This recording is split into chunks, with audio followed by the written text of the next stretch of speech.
Duplicação da BR-101, ponte Anita Garibaldi é inaugurada no sul do estado pela presidente Dilma Rousseff. A região concentra um dos principais gargalos da rodovia. Os estragos causados pelas chuvas no estado, o volume de água diminuiu, mas o nível dos rios continua subindo. A região oeste foi a mais atingida. Combate ao tráfico de drogas. A operação da Polícia Federal prende 7 pessoas, entre elas 3 dos maiores traficantes de cocaína do estado. E ainda um dia do recesso parlamentar, a tarde foi movimentada na Assembleia Legislativa. Projetos importantes estavam na pauta de votação dos deputados estaduais. E no futebol, classificação de letra. Figueirense derrota o Botafogo com gol nos acréscimos e passa para a próxima fase da Copa do Brasil. E o Criciúma faz bonito, vence o Grêmio em Porto Alegre e agora joga por um empate na partida de volta no Heriberto Wilson. No Antcidade desta quarta-feira já está no ar.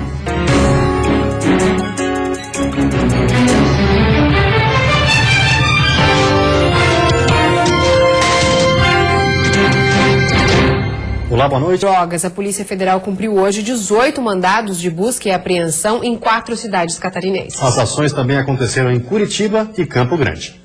A investigação da Polícia Federal durou cerca de 6 meses e teve um desfecho na manhã de hoje. 7 pessoas foram presas, entre elas 3 dos maiores traficantes de cocaína do estado. Também foram apreendidos mais de 10 veículos de luxo. O que foi apurado é que 3 traficantes estavam trabalhando de forma associada no recebimento e distribuição de drogas em Santa Catarina. Um em Florianópolis, um em Balneário Camboriú e um em Joinville. Cada um na sua área, mas com um fornecedor em comum, a mesma droga, com o mesmo fornecedor e uma ampla distribuição no estado e fora do estado. De acordo com a Polícia Federal, a droga que era distribuída em cidades catarinenses vinha do Mato Grosso do Sul. Atuavam como atacadistas dessa droga. Eles traziam uma grande quantidade para ter uma certa facilidade no transporte dessa droga, uma pretensa facilidade. E a partir do recebimento dessa droga, ela era dividida e depois distribuída para traficantes menores, que iam batizar essa droga, iam distribuir em menores quantidades. No total, foram cumpridos 18 mandados de busca e apreensão. Em Santa Catarina, a operação aconteceu em Florianópolis, Balneário Camboriú, Joinville e Tubarão. As ações também aconteceram simultaneamente em Curitiba e Campo Grande. Quase 50 municípios foram afetados pelas fortes chuvas, principalmente no oeste do estado. No município de Saudades, algumas pessoas foram resgatadas do topo de árvores. Residências e empresas ficaram embaixo d'água e o cenário é assustador. Já são cerca de 3 mil pessoas atingidas pelas cheias em 47 municípios que registraram prejuízos. As ruas alagadas deram espaço à lama e entulhos em vários pontos. O helicóptero da Polícia Civil de Chapecó resgatou 5 pessoas no município de Saudades. Elas conseguiram se salvar no topo de árvores e tiveram que esperar por aproximadamente 2 horas até as condições climáticas melhorarem para serem resgatadas. O grupo estava desidratado e foi encaminhado para o Hospital de Maravilha, mas todos passam bem. 60 soldados com 11 veículos do Exército já estão em Itapiranga. Eles foram chamados para auxiliar as famílias na retirada dos móveis, porque o Rio Uruguai já está com 11 metros e começa a alagar a cidade. O abastecimento de água nos municípios atingidos pelas cheias aqui no oeste está comprometido, porque muitas estações de tratamento foram atingidas e tiveram os equipamentos queimados. 13 municípios já decretaram situação de emergência e um de calamidade pública. 24 pessoas estão desalojadas e 40 desabrigadas. Mais de 1.000 residências e prédios públicos tiveram algum tipo de destruição ou devem ser interditados pela Defesa Civil. Algumas rodovias continuam interditadas, como a SC 283, que liga Chapecó a Ceará. Neste local, não há previsão de liberação por causa de deslizamentos de terra. Em Joaçaba, que também teve problemas com a chuva, a situação está normalizada. Porém, Defesa Civil, Bombeiros e Prefeitura ainda estão monitorando as áreas de risco. Quem tem mais informações é a repórter Alessandra de Barros. Durante a madrugada não foram registrados incidentes em decorrência da chuva. Nesta quarta-feira, a maior preocupação é com deslizamentos e desmoronamentos, já que o solo está encharcado e a previsão de chuva continua. O Rio do Peixe, que corta a cidade, está pouco acima dos 5 metros de seu nível normal, o que não é considerado preocupante, representando risco apenas acima dos 8,5 metros. As famílias do bairro Jardim das Hortênsias, o mais atingido pelos fortes ventos da noite de segunda-feira, já receberam lonas e alguns já conseguiram fazer a troca dos telhados. 3 famílias desabrigadas estão alojadas numa escola e recebendo apoio do setor social. A prefeitura informou que não deve decretar situação de emergência, pois avalia a situação como pontual e informou que deve divulgar em breve mais informações sobre a ajuda do poder público para os atingidos. A quinta-feira continua com áreas de instabilidade sobre todo o estado, mantendo o céu nublado. O sol aparece em pontos isolados. A mínima fica em 9 graus na Serra e Oeste e a máxima em 22 no Vale do Itajaí. No Planalto Norte e Sul, mínima de 13 graus. No Litoral Norte, Grande Florianópolis, mínima de 15 e máxima de 19 graus. E terminou ontem a luta pela vida do menino Davi. Sem recursos para custear uma cirurgia, a família que vive na Serra Catarinense estava fazendo uma campanha para arrecadar dinheiro pela internet. Nós mostramos o caso aqui no Band Cidade no início desse mês.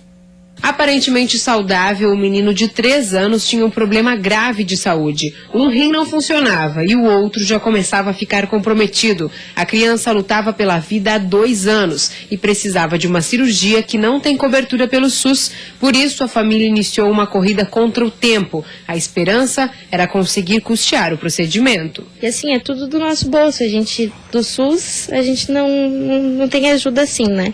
A gente preferiu para ser mais rápido, porque quando a gente descobriu, o médico que descobriu a doença dele falou que era muito urgente. Então, para a gente esperar, a gente corria mais risco ainda se a gente esperasse. A cirurgia teria que ser feita por vídeo, com um custo de R$12 mil. Para conseguir o dinheiro, a família fez uma campanha na internet, uma espécie de vaquinha online, divulgada aqui no Band Cidade. Mas, infelizmente, a luta contra o tempo terminou ontem. O menino Davi morreu em casa. As causas da morte ainda não foram apuradas. E a seguir, solidariedade. Atualmente, mais de 300 pacientes com câncer utilizam o banco de perucas do CEPOM. E o encontro discute a importância da prevenção do câncer de colo de útero e também de mama.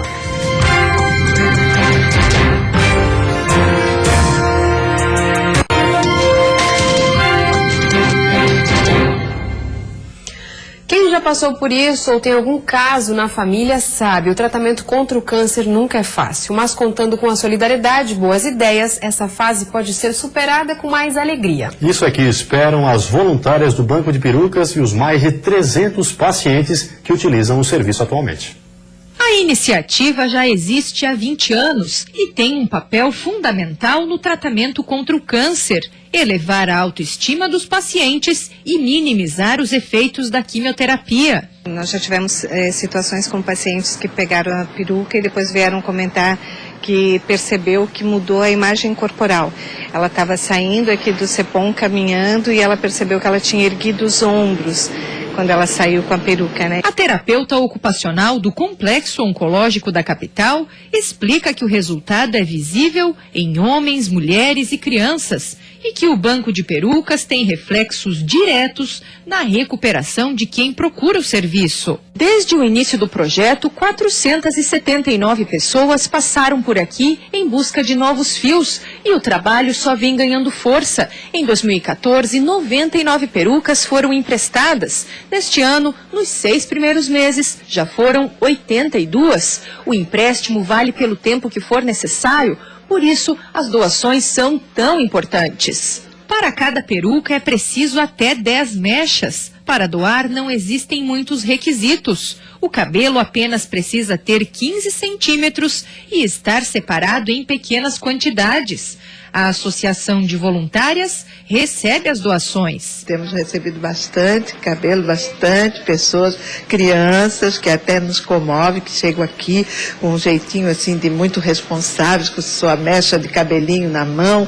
Então, de 9 anos, de 8 anos, vem trazer os cabelinhos e que os pais estão fazendo um trabalho já de conscientização muito bonito, né? Naura era empresária e tinha recém se aposentado quando descobriu um câncer no ovário.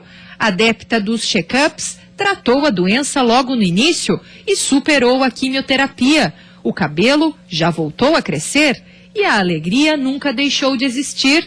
Mas ela conta que chegou a comprar uma peruca que ainda faz parte do guarda-roupas. Quer dizer, automaticamente daqui uns dias eu vou deixar de usar por necessidade esses looks. Mas quem sabe até volto a usar para fazer alguma coisa diferente. Em todo o estado, a Rede Feminina de Combate ao Câncer trabalha para conscientizar as mulheres sobre a importância da prevenção do câncer de colo de útero e de mama. O câncer de mama é o tipo mais frequente entre as mulheres em todo o mundo. Em Santa Catarina, estima-se que mais de 1.600 novos casos sejam diagnosticados por ano, sendo que 20% levam à morte. Em função disso, a Rede Feminina de Combate ao Câncer está trabalhando para conscientizar e dar apoio às mulheres. Só em Joaçaba são cerca de 200 atendimentos mensais. Assim como em Joaçaba, em todo o estado, a Rede Feminina de Combate ao Câncer é formada por voluntárias, algumas que já tiveram a doença. A rede oferece gratuitamente exames preventivos do câncer do colo de útero e também oferece informações sobre a prevenção e o tratamento do câncer de mama. Para debater o assunto, foi realizado hoje em Joaçaba o 2º encontro estadual da rede, com o tema Abra o seu coração para uma causa nobre. Sempre conscientizando, desde as meninas novas até as mais idosas, sempre conscientizando para se prevenir no combate ao câncer. Palestras mostraram um pouco da doença no cenário mundial, além de orientar sobre a forma de trabalho do grupo. Uma programação diferenciada, estimulando o conhecimento do problema para melhor poder evitar a doença. Toda mulher, ao perceber qualquer alteração no seu corpo, desde o fio de cabelo até a unha do pé, que procure as unidades de saúde, procure a rede feminina, procure o seu médico de confiança para que possa estar se prevenindo, né? Porque a prevenção ainda é o melhor remédio, né? Então, o câncer de mama, a gente sabe que se descoberto a tempo, um diagnóstico precoce, a cura chega a 95%, né? Então, o autoexame é importante, mas não substitui jamais uma mamografia, jamais ultrassonografia ou uma visita a um oncologista, ao mastologista, ao ginecologista. É isso que a gente pede a todas as mulheres. Fazer a prevenção é muito importante. Mulheres, homens também, né? O suco de uva integral pode ajudar em dietas para perder peso e reduzir gorduras abdominais. A conclusão é de uma pesquisa feita no Rio Grande do Sul. Um mês tomando suco de uva integral no almoço e no jantar. Foi tempo suficiente para emagrecer e melhorar os exames de sangue. O que eu notei mesmo foi no exame de laboratório que eu diminuí o colesterol ruim. 39 pessoas participaram do estudo de uma universidade de Porto Alegre para testar os benefícios da bebida. 70% dos voluntários emagreceram em média 1,7 kg. A gente orientou que eles mantivessem os hábitos de vida deles normais. Então, quem não fazia exercício físico, que não era para fazer exercício físico. E que mantivessem a dieta. A Lourdes seguiu as recomendações e conseguiu perder 2 quilos. O principal para mim é a gordura abdominal. Até pessoas assim, Lourdes, está mais magra. Os grandes responsáveis pelas melhorias na saúde são os polifenóis, substâncias da uva que reduzem o acúmulo de gordura e aumentam a saciedade. Para os pesquisadores, o ideal é tomar suco de uva todos os dias, mas sem exageros. A quantidade recomendada é 400 ml por dia, o que dá mais ou menos 2 copos como este que eu acabei de servir. Se passar disso, daí pode até engordar, porque o suco de uva também tem muito carboidrato e açúcar. O vinho tem propriedades semelhantes, mas como tem álcool, a orientação é tomar uma quantidade menor. Outra vantagem do suco de uva é que ele pode ser consumido em qualquer idade. O importante é que ele seja integral. Nos refrescos ou sucos em pó, a uva perde muito de suas propriedades e ganha açúcar. Na dúvida, uma ideia é seguir a receita da Dona Maria. De dia é suco de uva, à noite é vinho com o marido, né?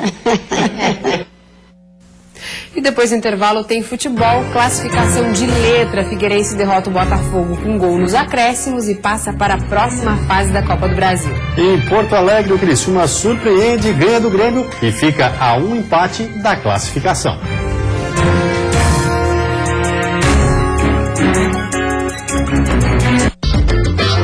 Suas manhãs de domingo com mais informação. Santa Catarina já é um polo tecnológico respeitado. Assuntos polêmicos. É a grande mentira que os...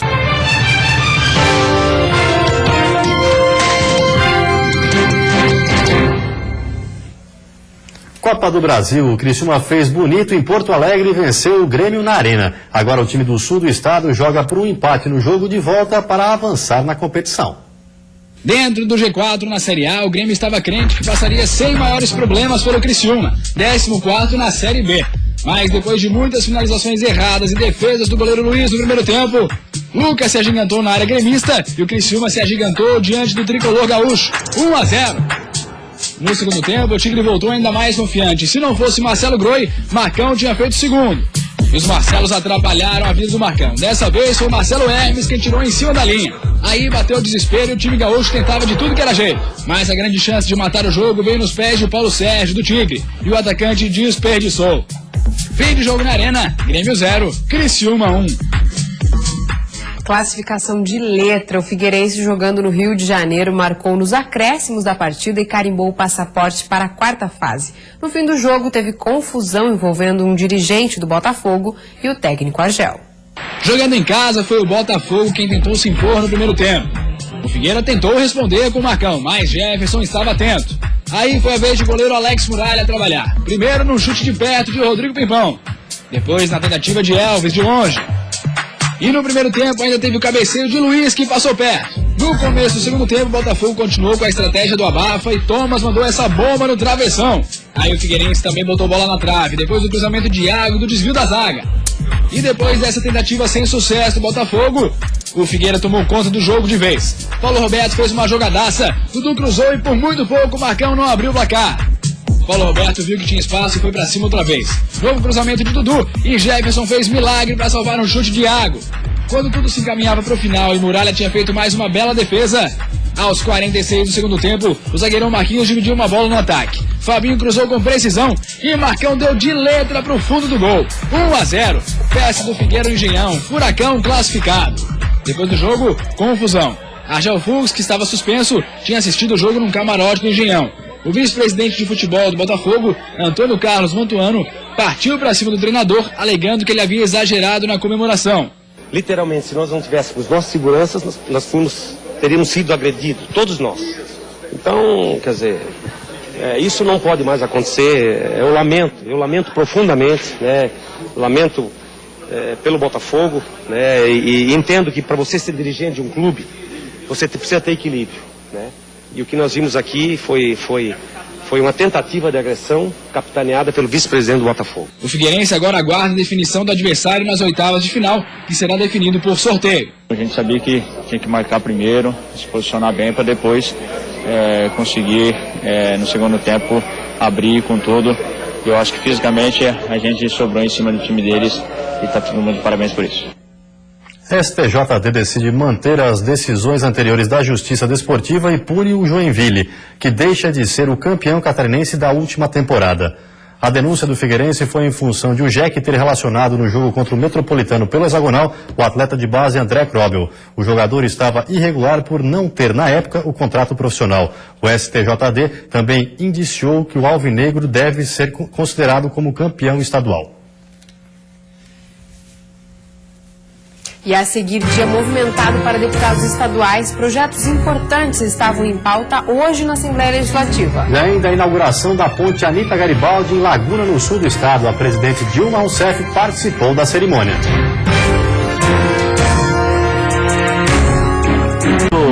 Todo mundo tem um grande motivo para comprar no Queris.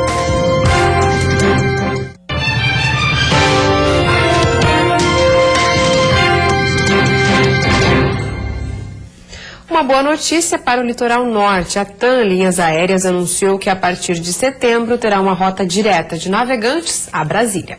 O anúncio foi feito hoje, mas a linha só deve começar a operar no dia 15 de setembro. Este será o primeiro voo direto que sairá do aeroporto Ministro Vitor Conder, em Navegantes, com destino à capital federal. A rota doméstica será operada de domingo a sexta-feira e ampliará a conectividade com as regiões norte e nordeste do país.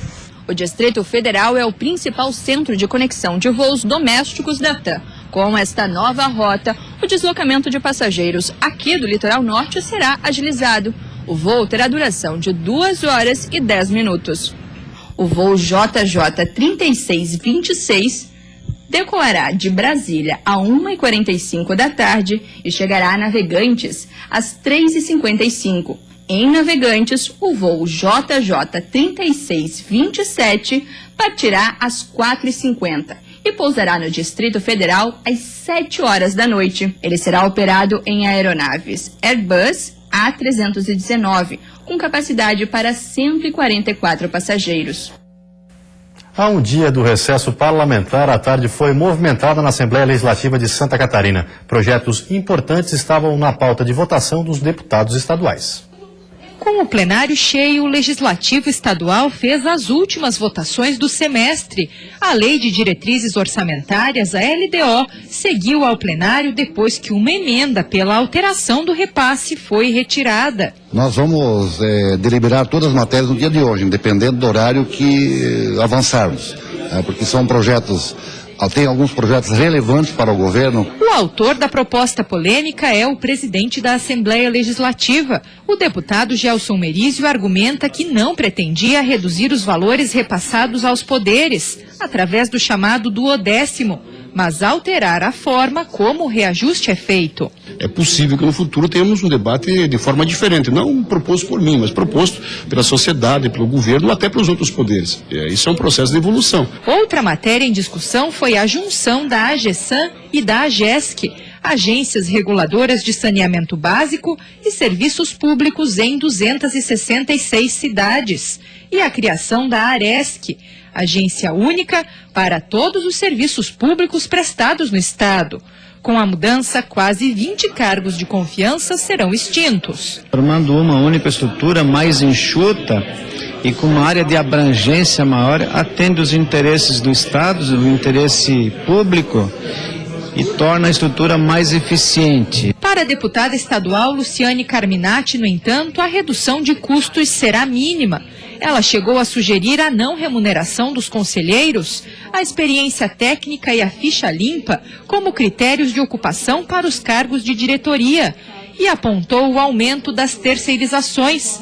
As 4 emendas foram reprovadas antes de irem a plenário. Não há uma mudança substancial lá na ponta na efetivação das obras que atendem aos municípios. Com as votações de hoje, os deputados pretendem encerrar as atividades legislativas do semestre. A volta do recesso parlamentar está programada para o dia 4 de agosto. Com a maioria dos votos, tanto o orçamento para 2016 quanto a fusão das agências reguladoras foram aprovados agora há pouco na sessão plenária da Assembleia Legislativa. Momento histórico no sul do estado. Finalmente foi inaugurada a ponte Anita Garibaldi em Laguna. A presidente Dilma Rousseff participou da solenidade. A presidente Dilma chegou a Laguna por volta das 11h15 da manhã.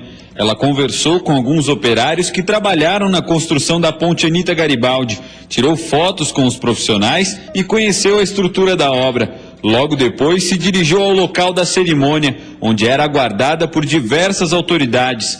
A presidente recebeu várias homenagens, entre elas um quadro de Anita Garibaldi, heroína de Laguna que dá nome à ponte. Em discurso, Dilma destacou a importância de obras de infraestrutura para o desenvolvimento do país. Nós temos de ter no Brasil infraestrutura de qualidade para poder desenvolver indústrias, para poder garantir empregos e para poder garantir a segurança do tráfego para a população. Durante o discurso, algumas manifestações chegaram a ocorrer do lado de fora da estrutura montada para a cerimônia, mas sem atrapalhar o andamento da inauguração.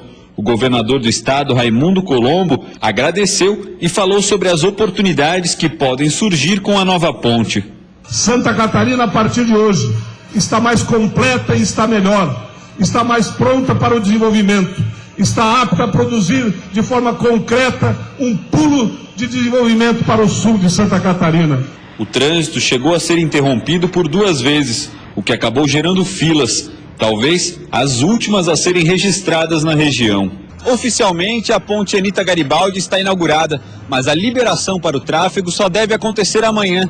Isso porque toda a estrutura montada para o cerimonial precisa ser retirada, e isso vai depender também das condições climáticas. A tão aguardada liberação da pista vai demorar um pouco mais. Há uma possibilidade de que isso ocorra até amanhã, né? Mas há também uma possibilidade de que isso se arraste até sexta-feira, especialmente pelas condições climáticas.